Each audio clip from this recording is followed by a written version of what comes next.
This is Fire Bro, Fire IQ Gaming, Pingling, etc. etc. I wanted to do like a slightly touching on a surface type of explanation of how Warrior is, and just to basically satisfy people's curiosities, or maybe they want to actually make the switch to Warrior as well. And I'm glad I did, and I was pseudo prior to this, which I would have said it was probably the best PvE class in the game, especially for melee. Just real quick, it's pretty much like every other melee class. You're gonna need to max out your strength, and you want to get pretty much supporting items. This class does have a lack of magic defense compared to Sura, compared to uh, etc. I guess, but it's you can make up for it with some items. Getting higher MDef items are gonna help you substantially. The character benefits just like your typical melee character from accuracy and the damage, crit hit. It benefits from attack speed, of course. All these stats are essentially what you're gonna want to do with the warrior. And looking at the spells, so I'm actually gonna escape from here in a bit, but we'll go through these spells. This is your Warrior's Blow. This is the spell you're going to be spamming non-stop. It has a 1.5 second cooldown, and it quickly attacks a single target. 8 mana cost.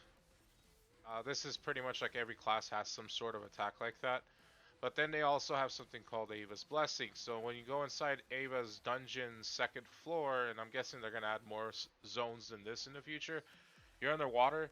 You have a little birdie that helps you breathe underwater. So you don't have to actually buy the what's this item called? Whoops, I didn't mean to use it. Goddess's Blessing. So this pretty much protects you from local debuff effects, but of course it doesn't work in like places like Tower of Insolence, Ivory Tower, Phantasm Elysium. Those debuffs you have to literally level up your talismans to level 20 in order to gain the resistance required to actually not take damage from the debuff there. Of course, I'm not spotting it, but it should be here for level 20 somewhere. You just become immune to the debuffs, essentially. Right here. Gain total resistance to the Curse of Ivory Tower's Rift. So anyway, Warrior. These are your common spells. I believe both of these are purchasable from... Or if they're not purchasable, you should auto-learn Warrior's Blow. Ava's Blessing might be purchasable. We'll go check that out in the future. So now we come to Crash. Crash, this is Crash Rising. It's the upgraded version of it. The regular Crash is this one. You basically have a very small chance, like about a third of your attacks, if not a little bit more, can double your damage for a set duration. Now, I haven't really caught what this looks like in real time. Like, how long does that buff actually last for, or is it just double damage the whole time? I doubt it, because it says it's for a set duration. I do have this, so it says it has a fixed chance of to increase the attack damage. All right, whatever. But this is pretty nice. Having a 2x damage multiplier. I think some classes like Knight, like Fatal Blow, might have that. It might also be a 1.5x multiplier. Yep, this is a 1.5x. So right off the bat, this is going to give you more damage than a Knight. It's going to give you quite a bit more damage, actually. So this is one of those things where this class actually has a advantage over Knight. So we'll check out the next green spell, and it's this one. This one increases the movement speed when dual axes are equipped with the powerful physical strength of the Tekker clan. It says movement speed in the description, but the effects down here says attack speed. Now, I think it does increase attack speed because I think this is higher. So I'm guessing the effect is correct here, and this up here is a typo. I'm going to have to check that out later, probably switch the language and then take a screenshot and translate it so that we all know. this is an epic spell, so it's the upgraded version of Crash. It's called Crash Rising. And what this one does is instead of being a 2x multiplier, it becomes a 2.5x multiplier. But again, I don't know what that set duration is. All I know is the trigger chance is 37%. Is the set duration like just for that one attack? Not sure. I'm really not understanding how this works.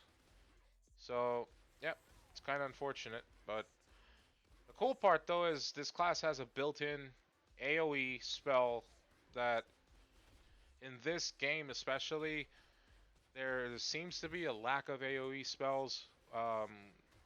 You have to use like a morph spell. For instance, Culturon has one.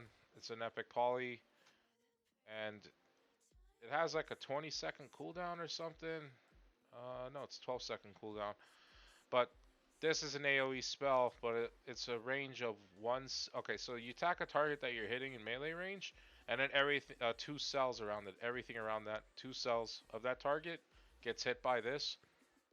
Very different. This one does have a 12-second cooldown.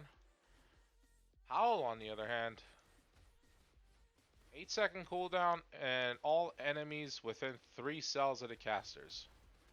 So 1 cell, 2 cell, 3 cell. Essentially, we have like this box around us that we can just hit immediately the moment we use Howl. The spell's damage is pretty bad, but if you're farming with other characters and you want to be the one that's taking the hits or whatever more often than your party members are, it's a great spell to turn on automatic. If you have the spell timer with the spell core, the dull core, I mean, you can do this. You can set this up to be an automatic cast, and it'll start using it. It'll start popping off. Um, the next spell, Warrior's Critical. This gives us a flat 5% melee crit chance, which is pretty good. This one's Warrior's Gigantic. So the way these spells work, and I'm sure you guys have seen them in other classes already, you get an additional, okay, absorbs incoming damage with 1 strong physique. Alright, additional damage reduction +1 every 5 levels from level 50 up to 90. So it's every 5 levels for an additional DR. Additional max HP +4% every 5 levels from level 70.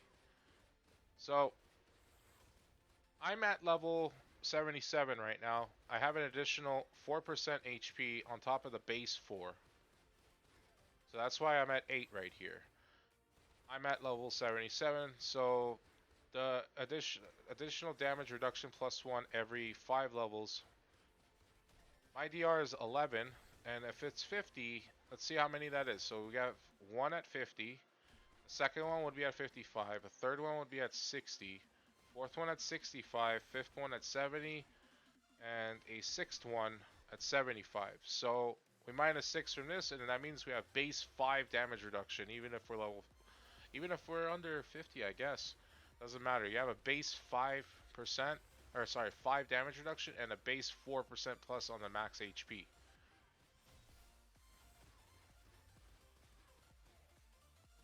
And we have Warrior's Guard. Now this to me is something that is incredible to have as a unique spell. Suda required an epic version of Chaos Shield in order for them to have evasion rate as a buff. Dark Elves get it pretty easily with the Dress Evade.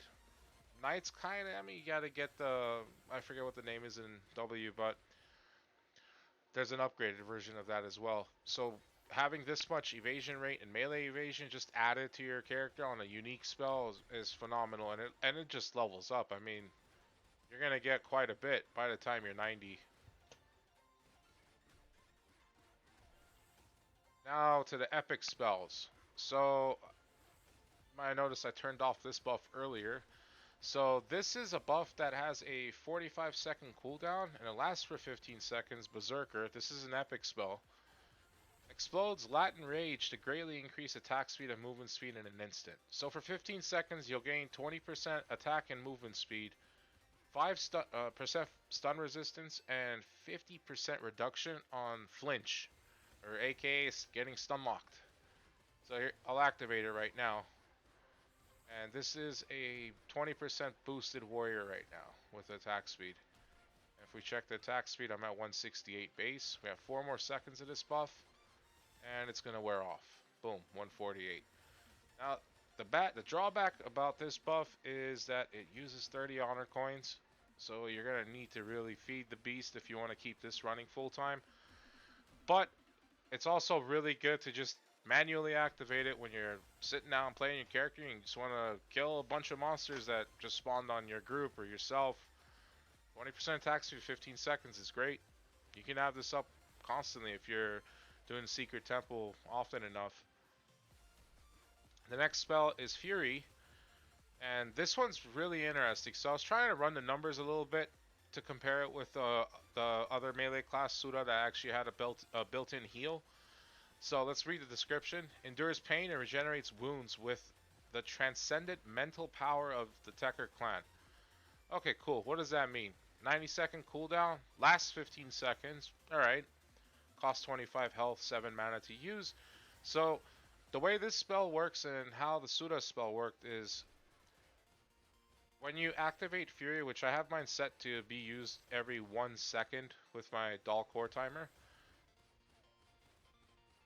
Of course, it's not going to use it like that. It's going to use it every 90 seconds. But it essentially gives you about 1,510 HP or so. I'm not sure exactly what it is. But you get 1,500 health. You get about 100 HP a tick every second. So that means every 3 minutes, you gain 3,000 HP. In comparison to a Sura, every 3 minutes you'd gain about 1,200 or 1,300.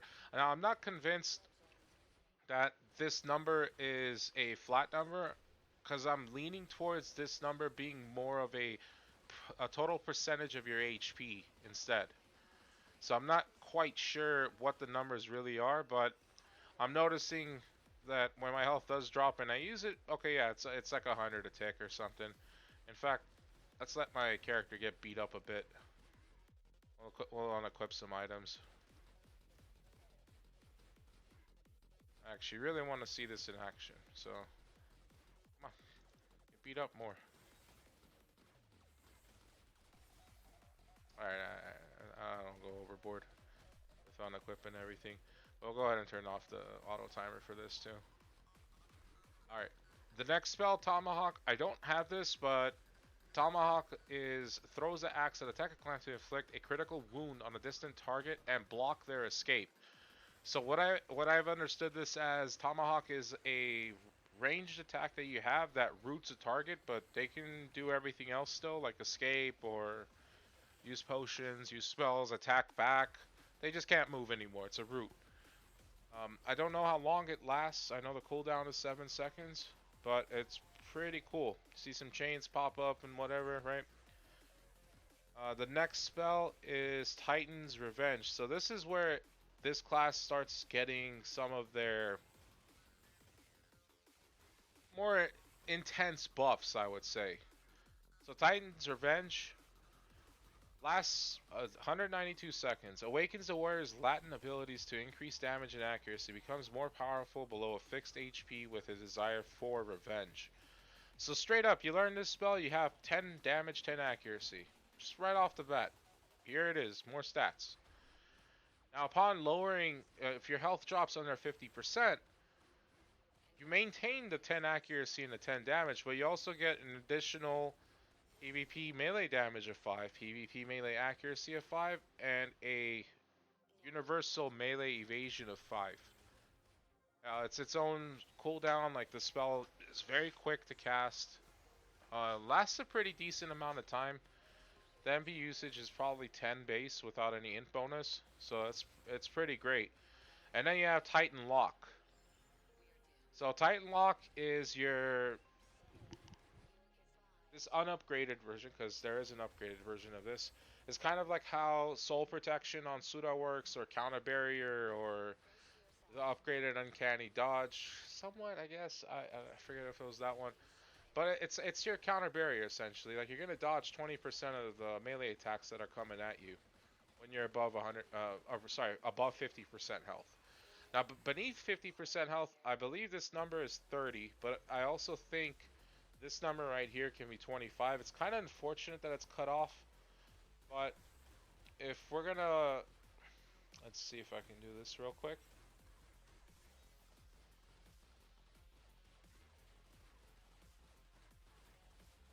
If we're gonna look at the spells here, here's Titan Lock. Oh, that's unfortunate. We actually still don't get to see the numbers on the website. Well, I tried. I think it's 25% and 30.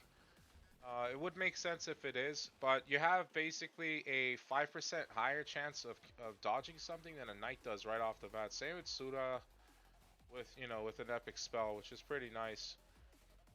And then this is the upgraded version of this, Titan Lock Rising, where you get an additional dodging of probably 15% for magic. Don't know how much for ranged. Probably 35% for melee. And then once you're below 50% health, you also get to ignore melee critical hit 10%. Stun damage spells do 10% less damage. And then it becomes 20% for the magic dodge, an unknown number for the range damage, but the melee is at 40, which is right up there with veteran counter barrier, essentially. And I think I forgot to read one more stat. Yeah, ignore 10 melee critical for that one. And then you have the upgraded version of Fury Rising, the healing spell. And this gives you an additional 10 damage reduction for the 15 seconds you're also healing up. So a lot of things are meant to basically make this character slow down and whatever damage they're taking. Now let's go ahead and use Fury right now. I think my health has dropped quite a bit already. So as we can see, that went up by 101, 101. It was a little bit more than that, but I think I got an HP tick. And yeah, the HP is just flying up. So if I were to re-equip my gear, of course I'm not going to take damage here because I think the gear I have is a bit overkill for this area. But I did want to go to a place where my character was farming comfortably. I think that's everything. Yep. Okay, we're good. Okay, so going back to the spells, we also have this spell, Defense Mastery. Defense Mastery is the 700k honor coin spell you can grab in your offer up or special offers market under the honor coin menu, the trading outpost. And then you have, oh, and I forgot to mention, Titan Lock Rising and Fury Rising are both legendary spells, including, and also you have to include these level 5 spells, Desperado, Titan Field, and Titan Break. Now, Desperado is a legendary spell that breaks the will of a distant target to escape with immeasurable fear. And this is disables movement, disables usage of escape scrolls and teleport, disables skill use, decreases PvP damage reduction. Duration is 3 to 7 seconds. Ignore melee evasion minus 10. Damage reduction minus 20. Disables movement, magic, skills, item use, item looting, gathering, teleport. Use this on someone, you basically just want them to stay right where they are while you walk up to them and you beat them up. Now, it doesn't say it disables attacking, but it does say it disables skills, so their damage is going to be slightly less, but good chance that if you use this spell, you're pretty much trying to go on the offensive, so yeah, it's pretty crazy. Then we have Titan Field. Breaks the will of nearby targets to escape with the overwhelming energy of a warrior. Now, I don't know what this means, but I think this was in the preview where there was a field around the character, and if you're fighting within that field, that range that was around them, you can't escape. It also like does a bunch of debuffs to you or something. You can't really like move fast. It's very strange. And the last one is the Titan Break. This is going to be, has a fixed chance to block the target from using Absolute Barrier and removes the target's Absolute Barrier effect. Duration. Disable spells, Absolute Barrier. So this is your mage counter when a whale warrior versus a whale mage is happening. The warrior can essentially be like, nope, you're going to take some damage from me. You're not going to just hide in a bubble till all my spells are on cooldown. I'm going to beat the crap out of you. That's essentially what this skill is. Now I'm gonna go ahead and escape now. We're gonna go check out a couple things. First things first, we'll check out the NPC that sells spells so we can see which spells you can actually pick up. So you can grab these 4 spells. You have Warrior's Blow, you have Ava's Blessing, you have Slayer, and you have Warrior's Gigantic. So again, Ava's Blessing gives you breathing capabilities underwater. This is your regular double attack, triple attack, whatever spell that every class gets. Slayer is the buff that triggers when you're beating the crap out of something to double your damage. The upgraded version changes to 2.5 times your damage. And Warrior's Gigantic is the spell that gives you more health and more damage reduction based on your levels. So you can grab these 4 spells from the shop, and of course you have Shield, Energy Bolt, Teleport, which I don't remember which ones were auto learned. But let's also go ahead and check another thing. We're gonna go ahead and go back to our clan hall, and of course I made the mistake of clicking on her instead of walking up and then clicking on the shop. So in the clan hall, you can make these purchases. You can get Crash. Wait, did I confuse the spells? All right, I think I did. Crash is the one that increases your damage output. Right, that's what it was. So I made a mistake. Warrior's Critical, which should be 5% melee crit hit chance. And Titan's Revenge for 330k honor coins, which is pretty intense. This is actually one of the better. It's a great buff to have, essentially. And then we'll check also the spells you can grab with your honor coins from the special offers, whenever that decides to load.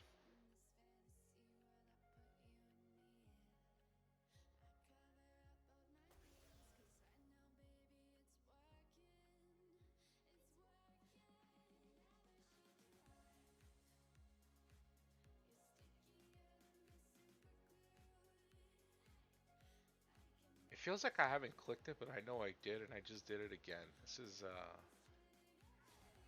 painfully slow. Good lord.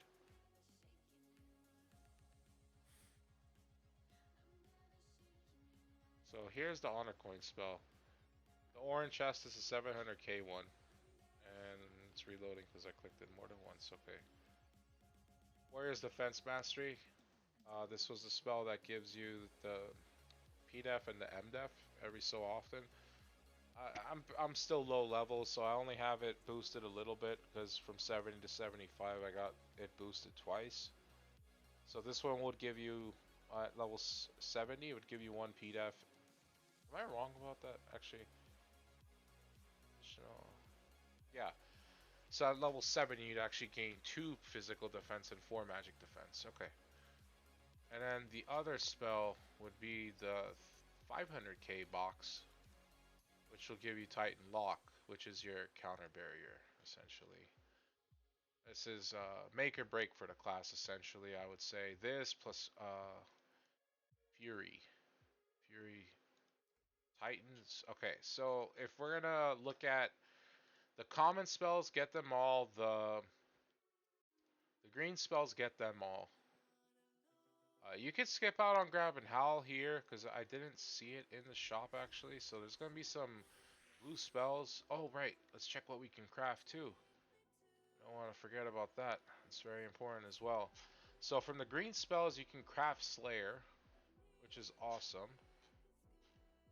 From the epics, you can craft Crash Rising, which makes your damage become 2.5x instead of 2x. And Warrior's Gigantic is also craftable. And this is the one that gives you the damage reduction as well. So we got a couple spells you can just grab. Like I would say don't craft the Warrior's Gigantic if you have the NPC unlocked to level 3 and you can grab it for 5.5 mil. At least that's what I'm guessing the price is if there's no tax. Let's go check that out actually. Alright, now I actually don't even know where this NPC is at, so it's this person. Okay. So yeah, no tax, 5.5 mil. There you go. might want to be careful with that. Now, other than that, the class is always going to be benefiting from melee accuracy. In fact, let's go to 7F this time. You're going to benefit a ton from melee accuracy. A ton, a ton from melee damage as well. The class hits really hard, so that melee damage that you add has a more um, noticeable difference compared to every other class when you have Crash Rising with the 2.5x power up. I think that is it for the spells, and then we'll go over the weapons now. And the armors too, of course. Want to get people geared up properly. So there is a lack of MDEF, so depending on where you're at in the game as far as your progression goes. So we'll go over the items. Wait, this is craft. Let's go to the regular shop actually. Trade market. And we'll start off with the helmets, I guess. Let's go ahead and just skip that. Alright. So you have your PDEF helmet right here. You have 3 PDEF coming from that. So, depends. I guess the green items are a bit harder for me to gauge. You do need to be able to survive certain things in the game, like, I don't know, sometimes, depending on where you are in the game, I would say even killing Kraken can be an issue, or Spirit. Um, you just need a little bit more MDEF, or Serenus even. There's a bit of a lack of MDEF on this class, but if you're at these green items, I would recommend most likely getting a helmet of magic defense. You can opt out not to get that and get the Sentinel's helmet, or I don't know. Looks like they can wear a Knight helm and Steel helm as well, and those might be a lot cheaper because they're a lot older. You just don't gain that plus 20 HP, which really isn't that noticeable, honestly. As far as armors go, the chainmail match defense armor is a solid choice for this class. They can wear crystal armor, which gives more PDEF. They can wear I'm seeing like a lot of things that they can wear actually. And here's their version of the Sentinel's armor. It's plus 1 HP recovery over this, but I would rather get the magic defense anyway. The shirts, you want to grab the melee accuracy. The MP recovery one wouldn't be a bad choice either if you feel like the area you're farming is like you're not missing much, but you notice your character is running out of mana just using the repeatable spell. It's not a bad idea to get that ever. As far as cloaks go, um, their new cloak essentially has the same defense as protective cloak, but with an HP recovery. But magic cloak probably. Gators and magic defense for sure, I would say. I don't think anything else is a good idea. As far as boots go, this one's a bit tricky. I guess steel boots might be the best choice here so you can gain some more PDEF. And then the gloves. This one's a bit rough too. I'm a huge fan of the crystal gloves because of the melee act. And honestly, like it gives quite a bit of physical defense over the steel gloves. So that one's pretty cut and dry. Garter of Vitality is a solid choice here as well. Just having that extra physical defense, the con. You can't be wearing the shield, right? This character uses dual axes, but we'll get there soon. Now, as far as unique armors go, let's do this actually. We'll go section by section. So, getting Officer's Helmet is good. You get that flat 4 physical magic. I mean, sorry, the flat 4 magic defense is great. It's definitely better than every other choice here, and if you want to just stick to like having slightly less defense and more damage, Phonos Orc Helm is always a great choice. Phonos Orc Helmet's best in slot for unique for melee damage. Now, if you're going to be getting unique armor, your typical officer's armor, Phonos chain armor, Elven plate mail, kinda, not really. I would much prefer an officer's armor over a Elven plate mail, but The Elven Plate Mail also has like, oh, it doesn't get any MDef, but yeah, you would have one less defense basically with the Elven Plate Mail, but you'd have five more or one more magic defense essentially. So I guess the officer's armor is a lot better, especially if you crafted it. It's a lot cheaper to make that. Thornos chain armor is gonna be your best friend if you just want to be. I want to hit hard. Okay, yeah, that's your best bet right there. Shirts. If you're not getting the one that's from the shop, then obviously the fighter shirt's the best choice here. For cloaks, so you have the option here for magic defense and physical defense. I would say officer's cloak is probably going to net you the most physical defense with the combination of magic defense. Um, Skeleton Cloak's also doable like this, but Skeleton's Cloak is safe to +5, which makes this 8 armor and 7 magic defense, versus an Officer's Armor, which is 9 armor and 5 magic defense.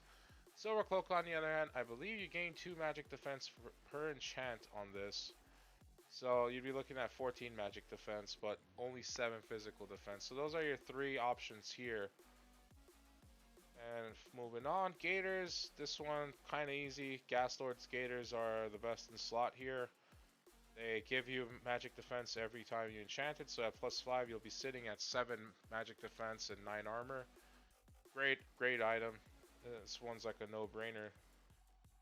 With the boots, you have Officer's Boots as a choice, Orcus Boots as a choice, Boots of Might as a choice. I wouldn't pick anything else, probably because you can't wear anything else, but, well, you don't need Int Index, but yeah. Orcus Boots are almost the same thing as the Boots of Might, just better.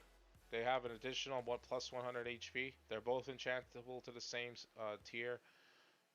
As far as officer's boots, it's going to net you higher physical defense because it is safe to +7. And I think it's quite a bit cheaper too. I think officer's boots might be a lot cheaper than Orcus or the Orcus and Boots of Might. And the gloves, officer's armor is a good, officer's gloves is probably a solid choice here. You do also have the option of grabbing power gloves. If you don't really care about defense, like, okay, there's no defense on this, so at +5 you just get 5 physical defense. Versus an officer's glove at +7, you get 9 additional defense. Yeah, so that'd be the trade-off of having 2 strength versus and 4 less armor. Which 2 strength translates to 1 melee damage and 2 melee accuracy, as well as a 0.2% chance increase of a melee critical hit. The other gloves, not so much for this class. As far as offhand goes, Ancient Fighter's Garter is a good choice here. I don't think anything else really is. And Pauldron's Advisors are pointless, so let's go ahead and check out the green weapons. Oops. They actually have their own section now. Berserker Axe. So, Berserker Axe. Oh. That is... I did not know it had this built in. That is actually really cool. When equipped, it applies haste. The power of Ava, the goddess of water, resides in this shield. Okay, I'm guessing it meant axes.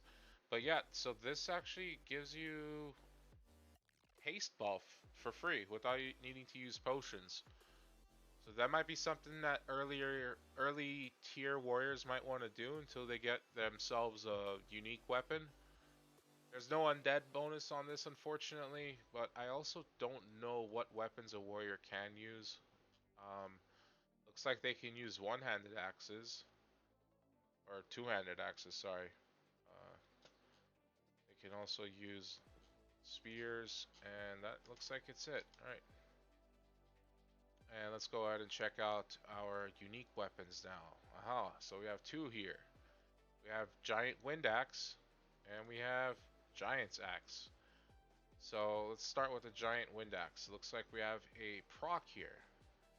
A Dark Lightning trigger chance. Strikes the target with a black lightning bolt to deal bonus damage. So you have a nice little wind damage right there being added. It's great. So it's your typical, every enchant gives you 1 bonus damage, 1 accuracy, and 1% higher chance on the proc. So that's actually really interesting. And Giant's Axe to be the undead weapon of choice. So this might actually be a better weapon for warriors to be picking up if they're uh, limited to having just one weapon of unique. Now, what I want to see is, can we craft this? Item usage not disclosed. Well, you know what? Let's go ahead and check what we can craft. We can craft a giant's axe. So this is the undead weapon, which is great. 150 mithril, a recipe, and 1 million. That ain't much. This ain't much either. Then you have your tier ones, or sorry, your common ones, and then we'll go into the epics next. So let's go back to the trade market. So we are actually accessing everything that's available in the game. So you have two epic weapons. The Demon Lord's Axe is more seen as a PvP weapon than anything. So if I were to make this into an equal enchant as my Bloodwind's Axe, um, we're seeing some stuff here that's a little bit different, right? So the Demon Lord's Axe does have a higher base damage on the weapon, so it's 1 to 34 and 1 to 33 for small and large. So that's 2 and 3 more damage. It's the same bonus damage at +7. However, you do get 4 PvP bonus damage. You have 1 less accuracy. You have 3 more PvP melee accuracy. But you lose the strength and wisdom that this gives you, and also you lose your undead damage, your ignore damage reduction, and your +30 health. So obviously the Blood Wind's Axe is a much better weapon to use for farming than the Demon Lord's Axe is. And the Demon Lord's Axe has Disease as its proc. Now, what Disease does is it applies a debuff to your target that takes away 12 PDEF and 6 melee accuracy for 3 to 6 seconds. Sounds like more of a PvP thing, but I could see the benefits of this being useful in PvE as well.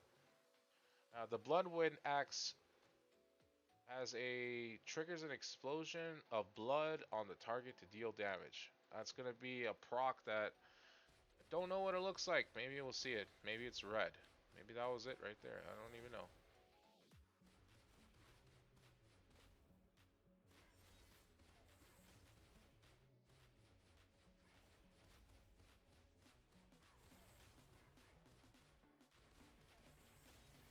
Yeah, I see it. It's a circle of blood in the middle, and it seems like it sucks everything in, or it just blows up. Right there. That was it. Alright. Right there. It procced again. That's cool. Now, if you've gotten this far into the video, ooh, legendary weapons get a little bit nuts. And we'll learn about that together right now. So you have your 3 tiers of legendary weapons, with the lowest tier being the Axe of Silence. You get your 40 undead damage. A whole litany of bonus stats, like it's incredible.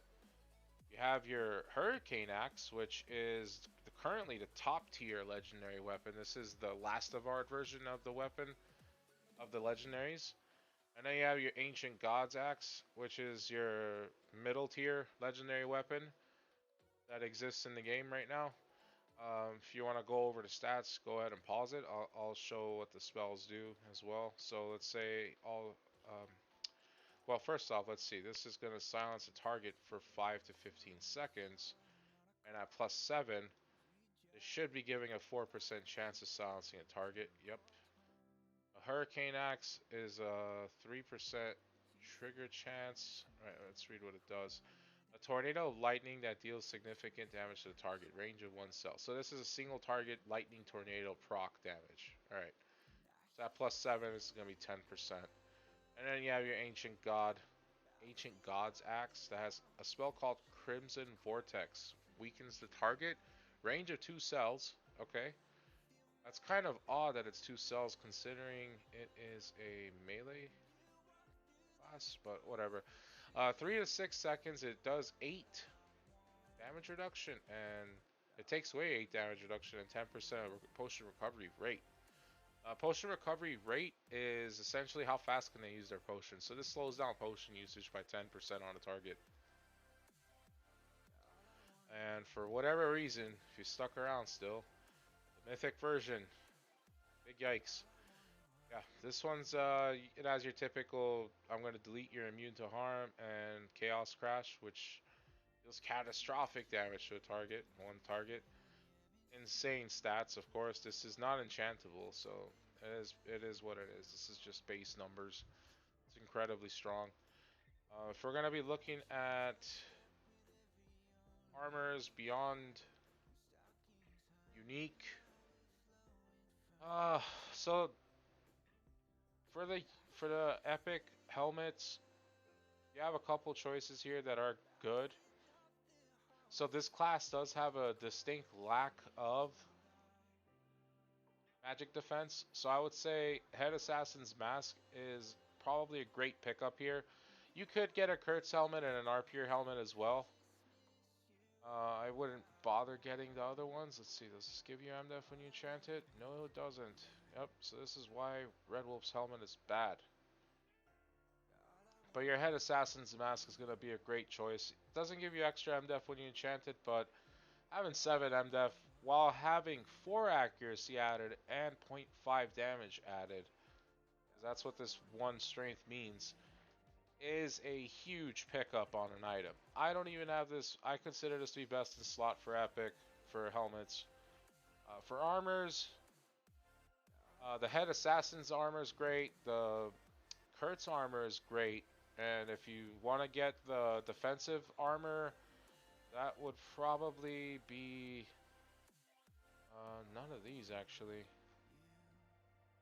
I wouldn't want to get the defensive armor anyway, but yeah, the Demon's Bane plate armor is a good pickup as well. But I would never recommend getting just the pure defensive armor. The Red Wolf's armor is a cheaper epic, and you don't get extra MDF though from enchanting it.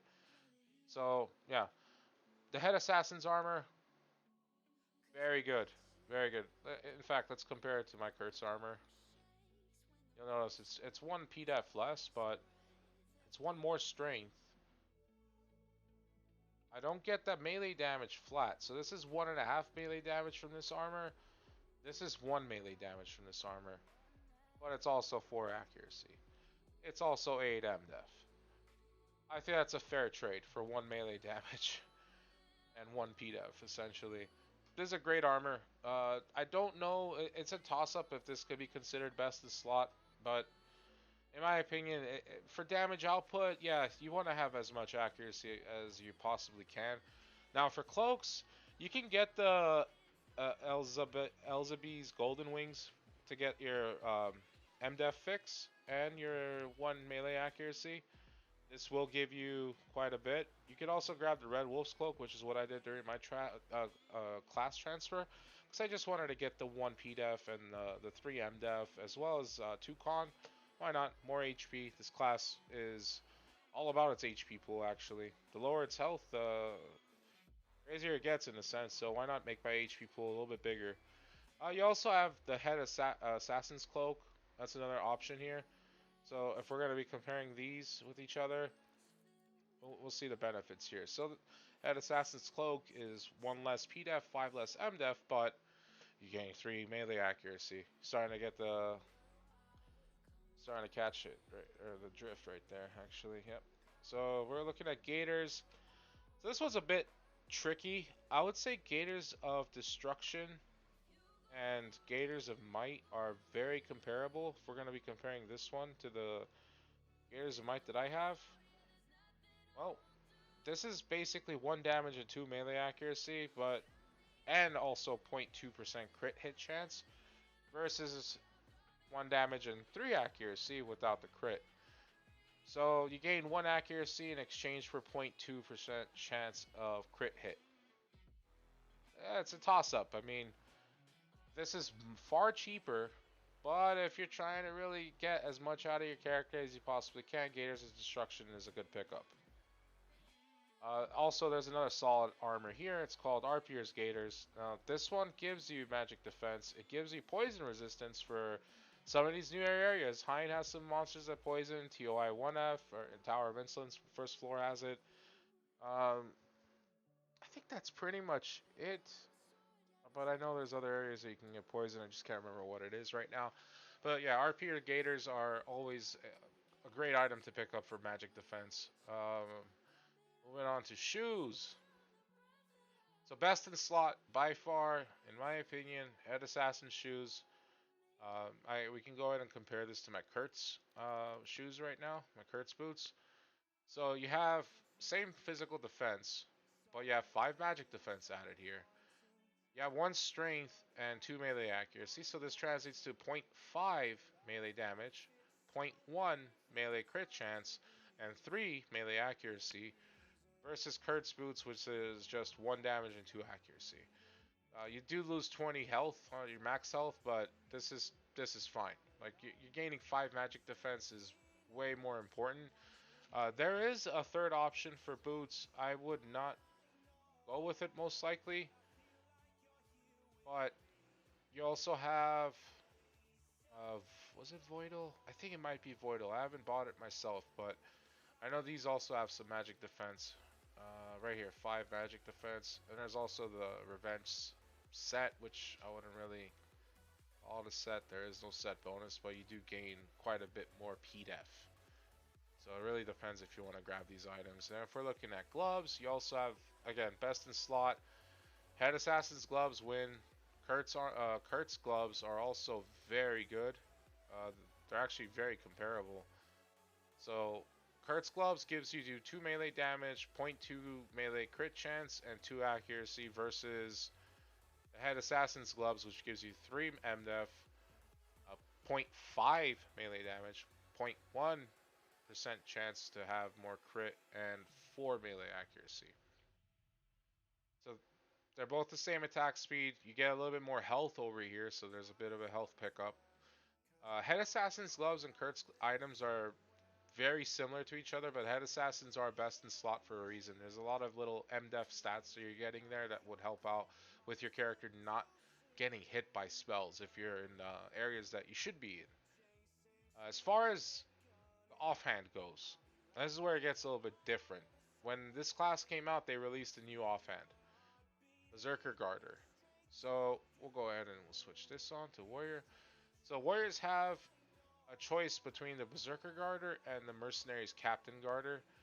So you have 1 strength given by both, the same physical defense. Both items are bones, so they're not safe to enchant. But you have the addition of 1 more melee damage on a Berserker Garter, and a Berserker Garter is only wearable by a warrior. So there's some positives and negatives there. But you want to keep that in mind. If you do want to grab a Mercenary Captain's Garter, go for it. I personally don't use that. I use my +5 offhand unique, because I get the 2 melee damage, I just don't get the 1 strength, which would be translating to 2.5 melee damage, 0.1% crit chance, and what is that, 1 accuracy. So yes, this is better, but this also needs to be +3 in order for it to compare with a +5 version of this. And vice versa. I mean, if this is +4, this would have to be 2. If this is 3, this would be 1. If this is 2, it's equivalent to a +0. So that's what we're looking at. This is 5 PDEF, that's 5 PDEF, ignore this. So yeah, that's what we're looking at right now. And yep, the rest is pointless to look at. Now accessories. We'll start off with,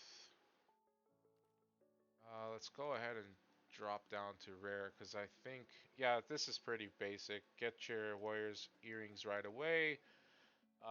Body belt, yeah, body belt, that's a good one. Necklace.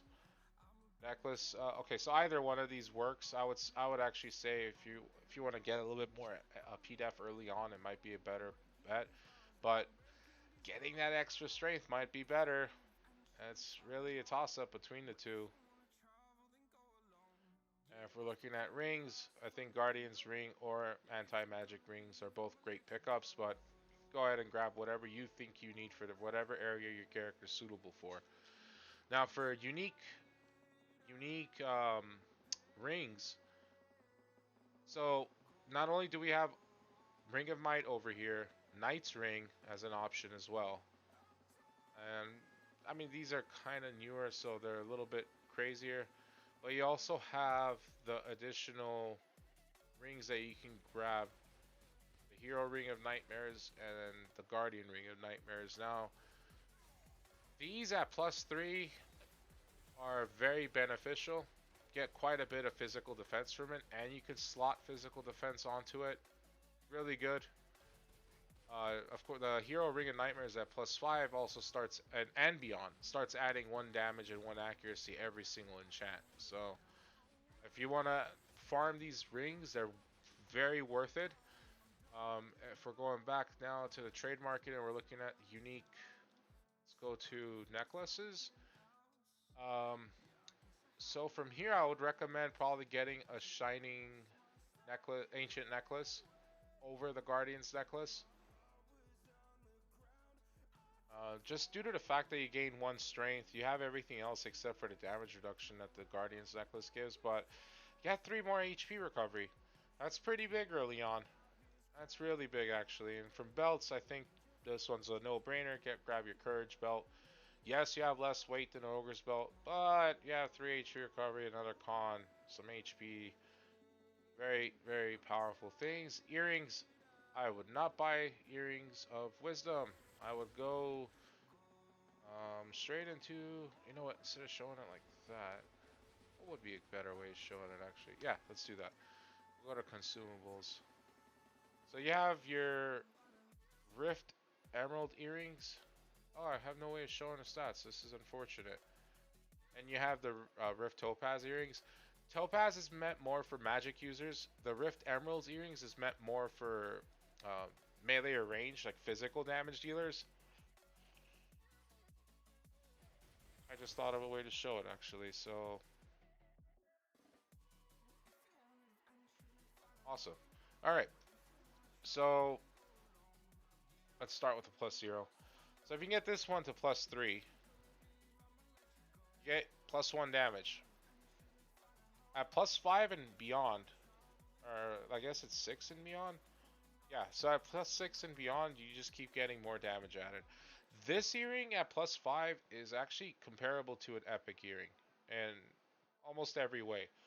My epic earring gives me 1.5 melee damage and 1 melee accuracy, 2 physical defense, 5 HPR. That's the only outstanding stat from here. The Rift Emerald's earring at +5 gives a 2 physical defense, 2 melee damage, no accuracy, no HPR. Very close. Hell of a lot cheaper too. I would say this is a lot easier to make, especially with the way NC's been handing these things out to us. And to also show what the Topaz earrings do, this is magic boost and magic damage at +5, and you don't really get anything else. And Warrior doesn't need any magic damage, so that's that. For moving on to the epic tier for rings. Best in slots Alascaria, and I'm guessing a +3 is really good right here because it gives you quite a bit of everything essentially. You have 3 magic defense, you have 5 physical defense, you have 3 accuracy and 5 HPR. Very, very, very powerful ring. There's also Fighter's Ring. This one, you don't even have to get it enchanted if you don't want. The Alascaria is considered to be best in slot till you get Legendary, +3. Fighter's Ring, great. I don't even know. So yeah, there you go. +3 gives you just another 3 physical defense, which is great. You're gonna get 1.5 damage and 1 accuracy from this, 3 HPR. It's a great ring. Moving on to, did I already do necklaces? No, I didn't. So I'm using a Necklace of Immortality just because I want the more of a physical defense type of thing, but I would say a Fighter's Necklace is very comparable.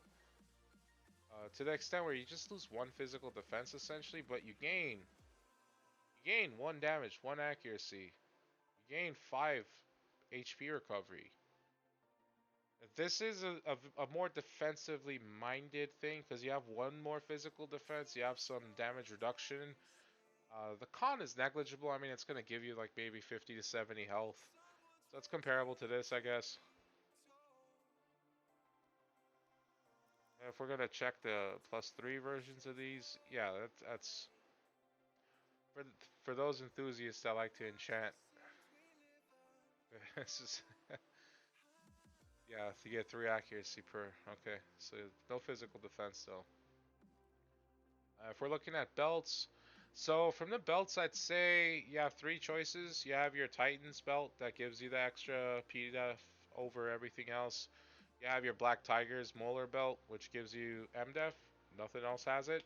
And then you have Belt of Might, which gives you your damage, your +1 strength. Now, I use these two. I don't have a Titan's belt, but I would say Titan's belt is a great pickup as well. Just the price on it has to be right. That's the one thing that. Let's see what the prices are on this.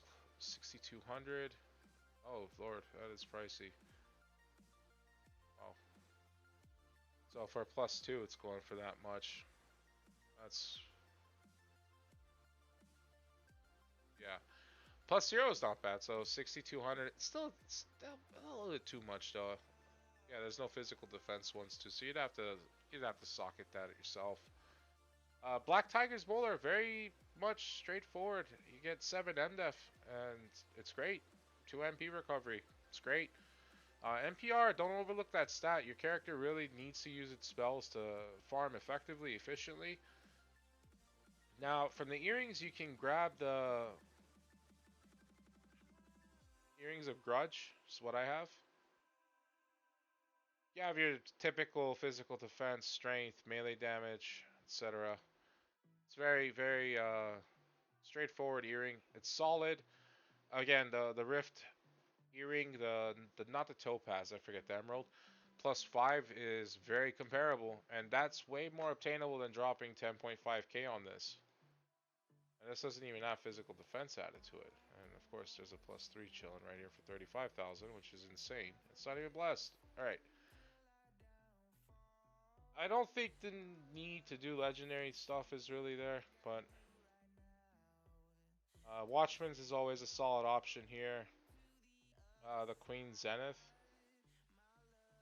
And I don't even know what this is.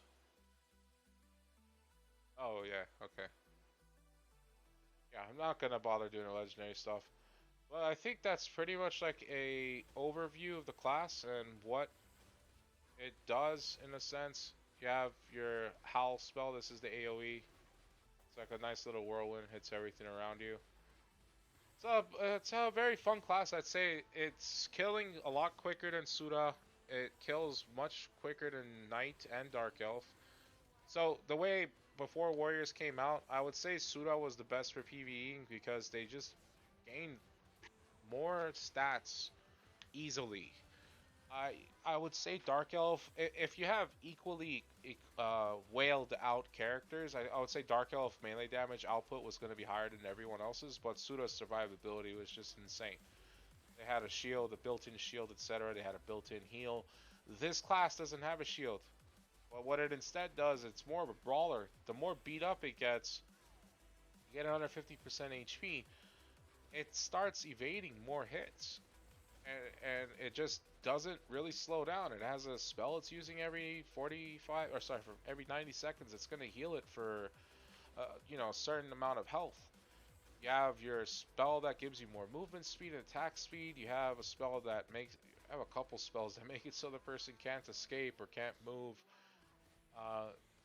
Overall, it's better than Suda. I'm killing a lot faster than Suda was. I'm killing a lot faster. And it's not like I upgraded my items. I actually switched one of my items during class transfer, and that was my cloak.